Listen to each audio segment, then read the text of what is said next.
How you doing? Hello. Great. How are you guys doing? Awesome. Mr. Steyer, if you don't have an opening statement. Mr. Steyer, at a caucus meeting last night, it sounded like you were criticizing Michael Bloomberg. Can you share that criticism with us here? And are you frustrated when people compare your candidacy with a potential Mike Bloomberg candidacy? What I said last night, I hope, is that I think that if Michael Bloomberg wants to be the candidate, the representative of the Democratic Party in the presidential election in 2020, that he should embrace a wealth tax. That we have an unjust and extreme inequality in this country, that he's one of the people, and I'm another one, who's benefited from all the opportunities in America, and that that anyone who doesn't recognize and want to rectify that deep inequity across our society isn't fit really to lead the Democrats. So I don't think I was criticizing him. I was saying please do what I've done, embrace a wealth tax, and understand that redressing that inequity is absolutely critical for the country. Following up on that, what do you think about Duval Patrick's entrance as well? Do you feel like we need another candidate at this point? The question was, what do I think about Duval Patrick? Look, my attitude on all this stuff has always been a multiplicity of voices is great. That what really matters is who's going to say something important and different, who's going to connect with voters, who can pull this party together. And so if Duval Patrick wants to get in, I listened to what he had to say. He knows that he's late, but if he has something important to say, then I say, let's listen to him. This young lady has a question. Wealth tax and repealed it? Hang on. So she has a question. Loud. Do you have a plan for the homeless population? Yeah. So that's a great question. I'm aware, I live in California, so I know how big an issue homelessness is here in my home state.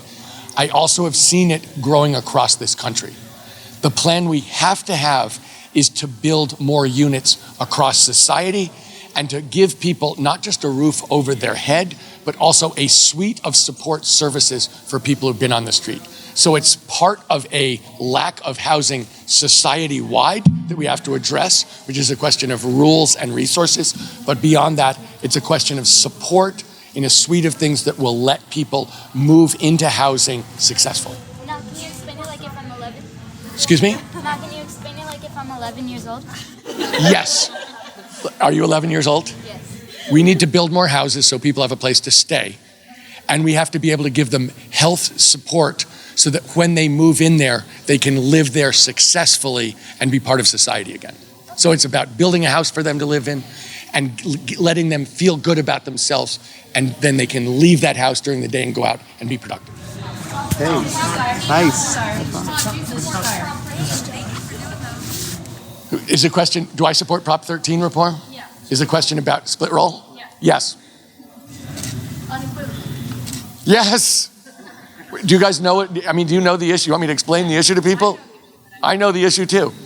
That basically commercial office buildings pay their taxes based on valuations from years ago or decades ago. That means they're underpaying their taxes to the state of California, which means we don't have as much money as we need to invest in the citizens of California and rebuilding things like making sure that we take care of homelessness. So do I think that people should pay taxes on a fair basis that is based on reality? Yes, I do. As a follow-up, what about Costa Hawkins? Would you support reform in that area? So that is one I'd rather go more detailed into, and I'd rather wait till later. Okay. Mr. Steyer, CMAG data shows that in 2019, you've spent $46.4 million in television ads. How would you characterize that investment? Well spent? Look, my belief about what's at stake here is everything. I mean, if you listen to what I was saying, I basically said I believe the natural world's at risk and that my number one priority would be climate change. From my standpoint, the question is, who has something to say that's important, that connects with Democratic primary voters? I have something that I believe I need to say, and I believe that that message will succeed or fail based on its values. But my question about how much do I care about this, I don't think there's a limit to how much I care about this. The response to the... Which progressive wing of the Democratic Party do you mostly connect with? Would it be Bernie or Warren? I would like to think that the progressive wing of the Democratic Party that I connect with most is the one that I represent. So when I ask, I mean, I have a lot of respect. I've said multiple times that I believe that every Democrat is far preferable on multiple vectors to Mr. Trump. And I will, if I'm not going to be the candidate, I will support whoever it is unequivocally. But I believe that I'm saying something differential from both of those senators with no disrespect. And I believe that what I'm saying is grounded in years of study, years of going around the country, years of talking to people, and the actual reality of the situation. That's what I believe in, and I believe. So slightly more moderate than Bernie and Warren, could we say that? I would say different. You know, I would say I have a different take on what will work. I think we share the same goals in terms of justice and equality and growth, but I think I have a different take on what will actually accomplish that in the real world, and more than that, on the priorities of how we act.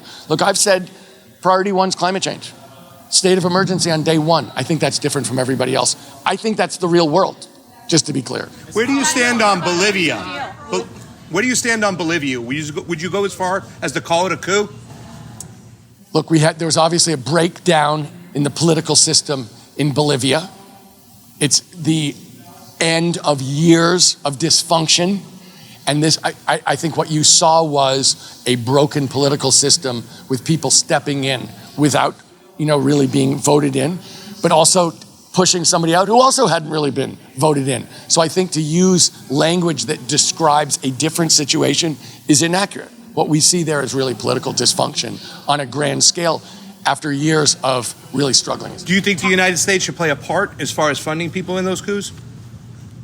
Look, I think when it comes to situations like that, we should be working with our coalition partners around the world to try and provide support for the people of Bolivia.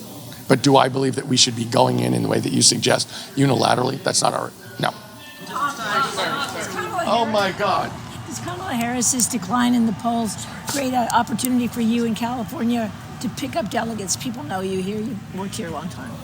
Carla, I don't know. And honestly, to me, the whole question here was what I said, which is, do I have something different from everybody else to say? Is it important and true? And do people trust me to actually make happen what they care about? I don't think that's directly related to Senator Harris. I don't think it's directly related to anybody else. It's a question of who is saying things that people believe and trust, and who do they think also, let's be accurate, can beat Donald Trump. I'm not sure he's going to be their candidate, but at the moment I think most primary voters are assuming he will be.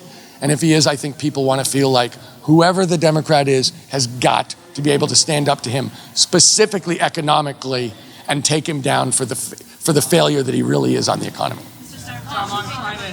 You undoubtedly have a pretty fleshed out plan on climate. I think in the past few administrations, though, there's been this concern that critical departments, the EPA, USDA, and other departments within multiple administrations have become a revolving door for industry lobbyists. And I'm wondering, in order to implement your plan, will you plan to not include representatives from the fossil fuel industry in your cabinet? Yes, I will not include them in my cabinet. Yeah, no. Look, I'm running because I think these companies have bought the government. I'm not going to have them now run the government officially. Thank you. Going off of that, why not support the Green New Deal? I do support the Green New Deal. You do support the Green New yes. Deal, unequivocally. Look, the Green New Deal is a broad platform for what we need to do. I support that broad platform. I have a much more granular program of what I think we actually need to do. In particular, I would declare a state of emergency on day one. I would not wait I would ask Congress to pass some version of the Green New Deal on day one, but they've gone for 30 years in terms of passing things. So from my standpoint, if you actually look at the climate, you see this is a real-time state of emergency. That's what I declare. I wouldn't wait. I would ask Congress to pass, but we're not waiting. Day one, state of emergency, emergency powers of the presidency, number one goal of foreign policy. So do I support the Green New Deal? Yes. Mr. Steyer, the Green New Deal. If you support, Mr. Steyer, if you support the Green New Deal, why aren't you on with Medicare for all like Sanders? Why is yours different? Look, everybody I think who's a Democrat running for president wants two things in terms of healthcare. Healthcare, affordable healthcare as a right for every American, and to use the buying power, the negotiating power of the federal government to drive down costs. There are two ways to do that, and people have been arguing about it from the very first debate and continued up to today about whether that should be Medicare for all, where we scrap the existing system and put everybody on the government system, or if we leave the existing system of private insurance and let people everybody would be enrolled in Medicare, but the people can choose it who already have another choice. That's a public option. The reason that I'm for the public option is because I believe it does let us do the two things I'm talking about, make healthcare available to everybody and drive down costs, but it doesn't say to 160 million Americans, including millions, tens of millions of union workers who've negotiated to get their healthcare through their employment, that they have to do what the government says or they're breaking the law. If the public option is so great, they can go to their employer and say, give me the money you're spending on my healthcare, I'll buy the public option. But it's choice. It's still America. We don't scrap the existing system. We let people make their choice. And I also think you can see this system, it's not like we're just starting a healthcare system. We have one. We can build on that system and make it better and move towards that if people want that. If the public option is so cheap and so great, let everybody choose it and we'll get there because they chose it. But I don't like the idea of telling 160 million Americans, I know your healthcare better than you know your healthcare. I know your family better than you know your family. I know your life. You do it my way or you're breaking the law. Doesn't seem very fair. Thank you, everyone. Mr. Starr, quick question. What is your plan to ensure that police are held accountable for acts of brutality? So, we've seen injustice across the criminal justice system. And in particular, we've seen policing we've seen it on our cameras, has been unjust.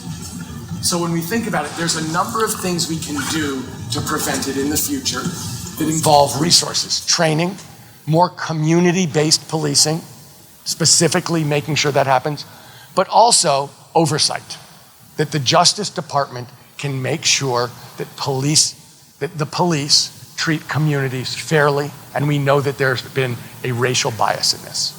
So there's a whole bunch of things we can do in terms of resources, attention, training, and specifically community-based policing. But in addition, we can hold people accountable to make sure that when they're doing the wrong thing, they don't get away with it. Thank you, everyone. Tom. It's a treat. Thank you, guys. It's wonderful. This week, you're making your second appearance on the debate stage. What do you hope that viewers will take from your appearance there, and what are you hoping to get out of it? Look, I think the first debate, I just wanted to introduce myself to millions of people who'd never met me, never heard of me, didn't know my name. I think in this case, I'd like to more clearly define how I'm different from the other people on the stage. Because I think I have a different background. I think I'm saying different things. I think I have different priorities. I want to make sure that people understand those because I think they're really important and I believe that they're the right thing for America. Thank you, guys.